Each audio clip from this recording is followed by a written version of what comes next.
స్వామియే శరణమయ్యప్ప, స్వామియే శరణమయ్యప్ప. పై వీడియో మీరు క్లుప్తంగా చూడండి అయ్యప్ప. తుఫాన్ ప్రభావం ఏ విధంగా వస్తుంది, ఎందువల్ల వస్తుంది అనే దానిపైన మీకు క్లారిటీ ఇస్తున్నాను అయ్యప్ప.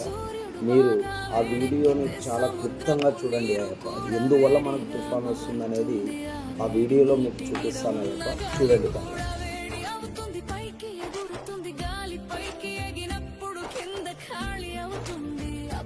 చుట్టుపక్కల చల్లని గాలి ఖాళీ నింపడానికి వస్తుంది, ఇలా గాలి ఎగరడం దిగడం మొదలవుతుంది. అలా తిరుగుతూ తిరుగుతూ ఒక పెద్ద చక్రంలా మారుతుంది. మొదట్లో అది సాధారణ మేఘంలా ఉంటుంది, కానీ కాసేపటికే ఆ మేఘం చీకటి